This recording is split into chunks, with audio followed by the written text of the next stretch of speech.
Right big TV digital ఎక్స్లుగా చూస్తున్నాం. నిన్న ఏదైతే నిజామాబాద్లో రియాజ్ ఎన్కౌంటర్ జరిగిందో ఈ ఎన్కౌంటర్కి సంబంధించి కూడా ఇటు హెచ్ఆర్సీ అయితే నోటీసులు జారీ చేసింది. ఇటు రియాజ్ని ఎందుకు ఎన్కౌంటర్ చేశారు, ఎన్కౌంటర్కి సంబంధించిన ఏం జరిగింది అనేది కూడా వివరాలు వెల్లడిస్తూ కూడా ఇటు నివేదిక ఇవ్వాలి అంటూ కూడా డీజీపీకి అయితే ఇటు హెచ్ఆర్సీ అయితే నోటీసులు జారీ చేసింది. నిన్న మనం చూస్తూ ఉన్నాం, ఇటు రియాజ్ ఏదైతే కానిస్టేబుల్ ప్రమోద్ని హత్య చేశాడో, హత్య చేసిన అనంతరం కూడా ఇటు రియాజ్ కోసం అయితే పోలీసులు గాలించారు. అనంతరం కూడా మొన్న రియాజ్ పోలీసులకైతే చిక్కాడు. అనంతరం నిన్న అతడిని అయితే ఇటు పోలీసుల వద్ద నుంచి ఆయనకి కొన్ని గాయాలయ్యాయి. గాయాలైన అనంతరం కూడా రియాజ్ను అయితే హాస్పిటల్కి తరలించారు.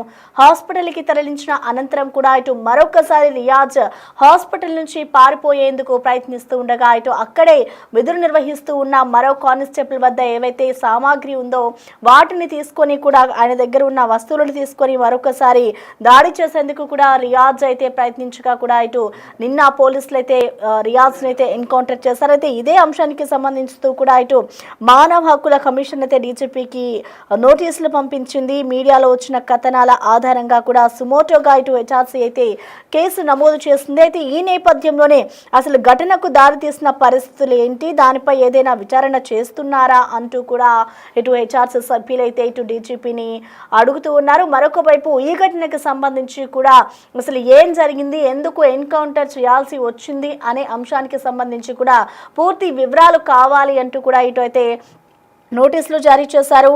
అదే సుప్రీంకోర్టు హెచ్ఆర్సీ మార్గదర్శకాలపై నివేదిక ఇవ్వాలి అంటూ కూడా ఆదేశాలు జారీ చేసింది. ఇటు ఎఫ్ఐఆర్తో పాటు కూడా పోస్ట్ మార్టం నివేదిక సైతం, అలాగే వచ్చే నెల 24వ తేదీలోపు కూడా ఇటు డీజీపీకి ఆదేశాలు జారీ దీనికి సంబంధించి కూడా పూర్తి వివరాలు ఇవ్వాలి అంటూ కూడా ఇటు డీజీపీకి అయితే మానవ హక్కుల కమిషన్ ఆదేశాలు జారీ చేసింది. సో మొత్తంగా చూసుకుంటే నిన్న రియాజ్ని అయితే ఇటు పోలీసులు అయితే ఎన్కౌంటర్ చేశారు. ఎన్కౌంటర్ చేసిన అనంతరం అసలు ఏం జరిగింది, ఎన్కౌంటర్ ఎందుకు చేయాల్సి వచ్చింది, అసలు దీనికి సంబంధించి సుప్రీంకోర్టు అలాగే మానవ హక్కుల కమిషన్ రెండు కూడా సుమోటోగా తీసుకున్నాయి. కాబట్టి ఏ విధంగా ఇటు డీజీపీ స్పందిస్తారు, డీజీపీ నోటీసులకు సంబంధించి కూడా ఏ విధంగా రియాక్ట్ అవుతారు, వాళ్ళు అడిగిన డీటెయిల్స్ అన్నీ కూడా ఇటు డీజీపీ ఇస్తారా అనేది కూడా చూడాలి. సో మరొక వైపు అసలు రియాజ్ని ఎందుకు ఇటు పోలీసులు ఎన్కౌంటర్ చేయాల్సి వచ్చింది అనేది మనం చూసుకుంటే, ఇటు ఆ ప్రమోద్ అనే కానిస్టేబుల్ సంబంధించి కూడా ప్రమోద్ని వెతుకుతున్న క్రమంలో రియాజ్ని వెతుకుతున్న క్రమంలో కూడా ప్రమోద్ పై అయితే ఒక్కసారిగా ఇటు రియాజ్ కాల్పులు జరిపి అతనిపై అయితే దాడి చేసి హత్య చేసిన ఘటన కలకలం రేపింది. అనంతరం కూడా ఇటు రియాజ్ కోసం అయితే పోలీసులు ఇటు ఆయన కోసం గాలింపు చర్యలు మొదలుపెట్టారు. అనంతరం కూడా ఎట్టకేలకు ఇటు రియాజ్ పోలీసులకు చిక్కాడు. చిక్కిన అనంతరం కూడా అప్పుడు కూడా ఇటు రియాజ్ పారిపోయేందుకు ప్రయత్నిస్తూ ఉన్న క్రమంలో కూడా ఇటు రియాజ్కి అలాగే పోలీసులకి మధ్య కూడా కొంత వాగ్వాదం జరిగింది. అనంతరం కొంత గొడవ కూడా జరగడంతో ఇటు రియాజ్ అయితే ఆ టైంలో గాయాల పాలయ్యాడు. అనంతరం కూడా ఇటు నిజామాబాద్లో ఉన్న ప్రభుత్వ ఆసుపత్రికి అయితే ఇటు రియాజ్ని తరలించారు పోలీసులు. రియాజ్ని తరలించిన అనంతరం కూడా నిన్న కూడా ఇటు రియాజ్ హాస్పిటల్ నుంచి పారిపోయేందుకు ప్రయత్నించాడు. సో పారిపోయేందుకు ప్రయత్నిస్తూ ఉన్న క్రమంలోనే ఆయన అక్కడ ఏదైతే రూమ్లో ట్రీట్మెంట్ తీసుకుంటూ ఉన్నాడో అదే ట్రీట్మెంట్ రూమ్లో హాస్పిటల్ వార్డులో ఏదైతే ఉందో అక్కడ ఉన్న అద్దాలను కూడా ధ్వంసం చేశాడు అంటూ కూడా నిన్న సిపి రియాజ్కి సంబంధించిన కొన్ని వివరాలను వెల్లడించారు.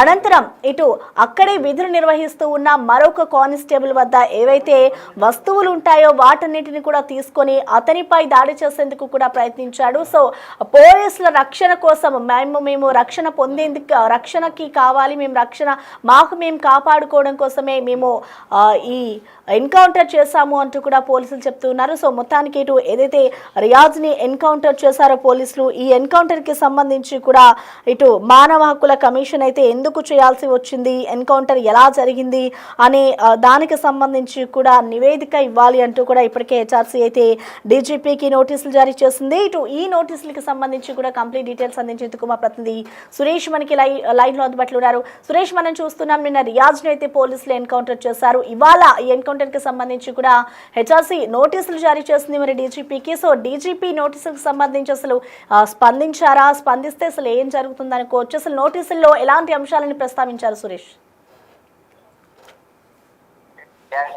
మృతి పైన సుమోటోగా కేసు నమోదు చేసింది తెలంగాణ మానవ హక్కుల కమిషన్. మీడియాలో ఇటు వార్తాపత్రిక ఆధారంగా సుమోటోగా కేసు నమోదు చేస్తున్నట్టు కూడా ఒక ప్రెస్ నోట్ విడుదల చేయడం జరిగింది. ఏదైతే supreme court national human rights commission మార్గదర్శకాలు ఇక్కడ పాటించారా లేదా అనే దానికి సంబంధించి పూర్తిగా వివరాలతో కూడిన రిపోర్ట్ అందించాలని చెప్పేసి కూడా నవంబర్ 24 లోపు నివేదిక సమర్పించాలని చెప్పేసి డీజీపీకి నోటీసులు జారీ చేయడం జరిగింది. ఏ విధంగా కాల్పులు జరిపారు, ఎందుకు కాల్పులు జరపాల్సి వచ్చింది, దానికి సంబంధించిన మొత్తం కేసు నమోదు చేసి దర్యాప్తు చేస్తున్నారు కాబట్టి ఆ కేసుకు సంబంధించిన పూర్తి వివరాలన్నీ కూడా నివేదిక రూపంలో అందించాలని చెప్పేసి హెచ్ఆర్సీ నోటీసులు జారీ చేయడం జరిగింది డీజీపీకి. ప్రస్తుతం పోలీసులు ఇప్పటికే ఆత్మరక్షణలో భాగంగా కాల్పులు జరిపామని చెప్పేసి కూడా వివరాలు వెల్లడించడం జరిగింది. రియాజ్ వెపన్ లాక్కొని పారిపోయే ప్రయత్నంలో పోలీసుల పైన కాల్పులు జరపడానికి ప్రయత్నించారు కాబట్టి ఆత్మరక్షణలో భాగంగా రియాజ్ పై కాల్పులు జరిపామని చెప్పేసి కూడా ఇప్పటికే పోలీసులు వెల్లడించారు. కాబట్టి దీనికి సంబంధించి ఇప్పుడు హెచ్ఆర్సీ సుమోటోగా కేసు నమోదు చేస్తుంది కాబట్టి అసలు ఎలా కాల్పులు జరిపారు, రియాజ్ పోలీసు అదుపులోనే ఉన్నాడు కదా, అరెస్ట్ చేసిన తర్వాత హాస్పిటల్ కి తీసుకెళ్లారు, అక్కడ పోలీసుల బందోబస్తు కూడా ఉన్న నేపథ్యంలో ఏ విధంగా కాల్పులు జరిపారనే దానిపైన పూర్తి నివేదిక ఇవ్వాలని చెప్పేసి కూడా ఆదేశాలు జారీ చేయడం జరిగింది. నవంబర్ 24న మళ్ళీ హెచ్ఆర్సీ కేసు విచారించే అవకాశం ఉంది. Right, thank you Suresh.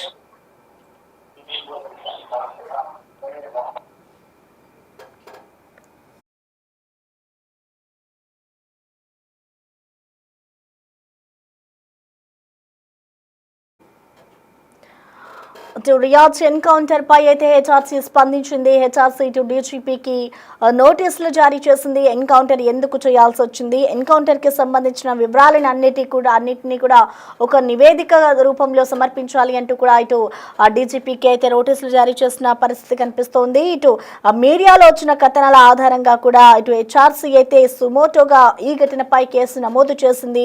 అనంతరం కూడా ఘటనకు దారి తీసిన పరిస్థితులు ఏంటి, దీనిపై ఏదైనా అధ్యయనం చేస్తున్నారా, దీనికి సంబంధించిన విచారణ జరుగుతుందా అనే వివరాలు కూడా మాకు కావాలి అంటూ కూడా ఇటు మానవ హక్కుల కమిషన్ అయితే డీజీపీకి నోటీసులు పంపిన పరిస్థితి కనిపిస్తోంది. సుప్రీంకోర్టు హెచ్ఆర్సీ మార్గదర్శకులపై నివేదిక ఇవ్వాలంటే కూడా ఆదేశాలు జారీ చేసింది. మరొక వైపు ఇటు ఏదైతే రియాజ్ కి సంబంధించి ఏవైతే కేసులు ఫైల్ అయ్యాయో ఎఫ్ఐఆర్ తో పాటు కూడా అతనికి రిలేటెడ్ గా పోస్ట్ మార్టం నిర్వహించిన రిపోర్ట్స్ ఏవైతే ఉంటాయో ఆ రిపోర్ట్స్ ని సైతం కూడా అందులో పొందుపరచాలి అంటూ కూడా ఇప్పటికే హెచ్ఆర్సీ అయితే ఆ నోటీసుల్లో పేర్కొంది.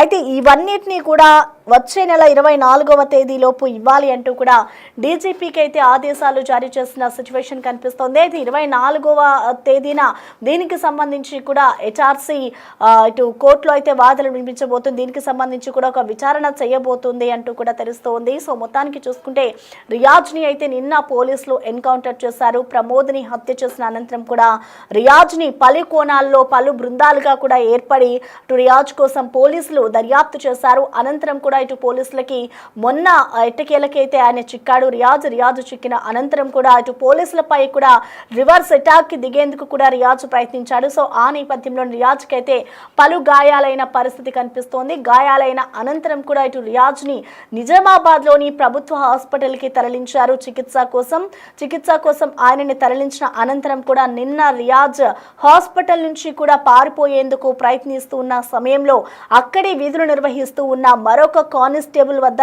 ఏవైతే వస్తువులు ఉంటాయో అవన్నిటిని తీసుకొని వాళ్ళపై కూడా మరొకసారి హత్య చేసేందుకు కూడా ప్రయత్నిస్తూ ఉన్న క్రమంలో ఇటు పోలీసులు తాము రక్షణ కోసం కూడా ఇటు రియాజ్ ను ఒక్కసారిగా అయితే కాల్పుల్లో ఎన్కౌంటర్ చేసిన సిచ్యువేషన్ కనిపిస్తుంది. ఈ ఎన్కౌంటర్ లో అయితే రియాజ్ మృతి చెందారు. అయితే రియాజ్ కి సంబంధించి కూడా అనేక కేసులు అయితే నమోదయ్యిన పరిస్థితి కనిపిస్తుంది. గతంలోనే అనేక నేరాలకు పాల్పడ్డాడు రియాజ్. అయితే నిన్న ఇటు నిజామాబాద్ పోలీసులు అతన్ని ఎన్కౌంటర్ చేశారు. అయితే ఈ ఎన్కౌంటర్ కి సంబంధించి కూడా ఇవాళ అటు హెచ్ఆర్సీ అయితే మానవ హక్కుల కమిషన్ నోటీసులు జారీ చేస్తుంది డీజీపీకి. ఇటు రియాజ్ కి సంబంధించి రియాజ్ ని ఎందుకు హత్య చేయాల్సి వచ్చింది, హత్యకి సంబంధించి ఎందుకు ఎన్కౌంటర్ చేయాల్సి వచ్చింది, ఎన్కౌంటర్కి సంబంధించిన కారణాలు ఏంటి, దీనిపై సుమోటోగా కేసు నమోదు చేస్తుంది హెచ్ఆర్సీ. అయితే వీటన్నిటిని కూడా ఏదైతే ఎన్కౌంటర్కి సంబంధించిన డీటెయిల్స్ అలాగే రియాజ్ పై ఏవైతే ఎఫ్ఐఆర్ నమోదైందో అలాగే ఎన్కౌంటర్ జరిగిన అనంతరం ఎఫ్ఐఆర్ నమోదైన అనంతరం కూడా ఎన్కౌంటర్ చేస్తున్న తర్వాత ఇటు పోస్ట్ మార్టం నిర్వహించిన రిపోర్ట్స్ని కూడా అన్నిటినీ కూడా అందులో పొందుపరచాలి. దీనికి సంబంధించి కూడా ఒక నివేదిక కావాలి. అదంతా కూడా వచ్చే నెల 24వ తేదీ లోపే కావాలి అంటూ కూడా ఇటు డీజీపీకి అయితే హెచ్ఆర్సీ నోటీసులు జారీ చేస్తుంది. మరి ఈ నోటీసులకు సంబంధించి డీజీపీ ఏ విధంగా స్పందిస్తారు, నెక్స్ట్ అసలు ఏం జరగబోతుంది? మరొక వైపు ఇటు హెచ్ఆర్సీ కూడా దీనిపై 24వ తేదీ రోజు విచారణ చేయబోతుంది. కాబట్టి అసలు నోటీసుల్లో ఎలాంటి అంశాలని పేర్కొన్నారు, నోటీసులకి సంబంధించి కూడా డీజీపీ అన్ని వివరాలని కూడా వెల్లడిస్తారా అనేది కూడా వేచి చూడాలి.